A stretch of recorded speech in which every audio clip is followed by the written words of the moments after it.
The market, where you look at exactly what the market needs and then you tailor everything to that specific market. So they want packaging in a certain way, labelling, the formulation of the product perhaps, or the ingredients, you know, the pricing, all the kind of components are then completely adapted to them. You know, in terms of the culturally out there, it's, you know, British brands are very aspirational, and that's in fact not even across food and drink. I would say, you know, retail products, anything quintessentially British is doing well. So I think that premium offering, you know, yes, you cannot target the mass market, but given the size of China, you wouldn't want to do it anyway. You'd focus on probably Shanghai or Beijing and just look at that in itself as a market and go, okay, but out of that market then there may only be 10%, 5% that could afford the product, but actually that's possibly enough. I would always say to people, talk about the Britishness of the product, talk about the quality and the heritage. It does work, and it sounds silly, but putting a flag on the product actually worrying people that we're talking to at the moment. When I asked for feedback on the samples that we'd sent them recently, the first thing they said was, we love that you've put the flag on it. We love, because that's actually going to help us sell it as well. So, you know, immediately on shelf, people can see where it's from, that country of origin.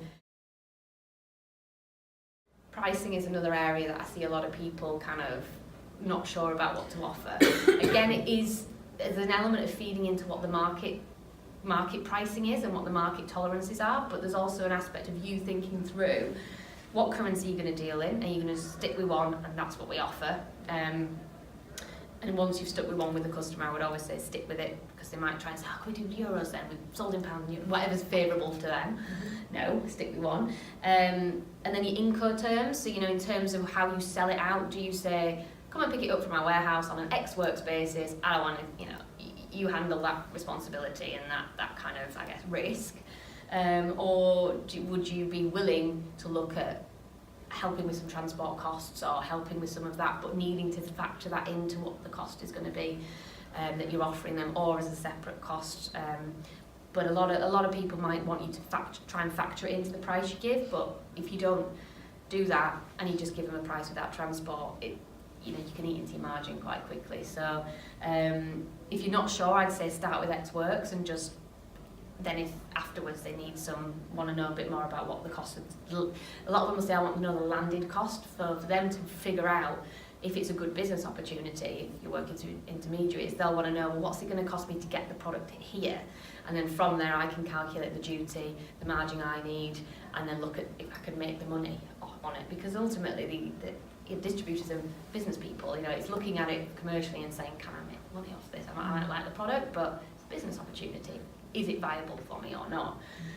So that's another one. And thinking also about your packaging, or any changes to your product that might add to obviously the cost price of that, making sure that's factored in. Or one that a lot of people sometimes don't think about, if you need a sticker, you've got to put a sticker on, it's another labour cost. It's another cost for you, to print them, to put them on. So again, that's something that often is needed. So building that into some pricing, and also think about tying into your pricing your minimum order quantities to make it viable. Are you going to be saying, look, it's a pallet minimum order. Are you happy with that? Would you be happy with less? So again, when people are saying, you'll get asked, what's your price?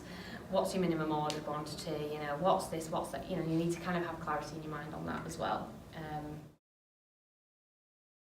There's a lot to be said for your existing network. There's your own professional and personal networks. You're actually probably sat on a lot of potential people that you can use for connections. That could be through associations that you're part of, with Deliciously Yorkshire and all the other producers. There may be other people in your own network around locally that are dealing with other international distributors. If you know somebody that's living there, working there, they're in the market, so they could even start doing a bit of, if it's a personal connection. And I know people who've asked relatives, go take some pictures in these places, or what gin brands are in that type, these types of high-end ones, or what cheese can you find in wherever. People can do some initial bits of work or support for you.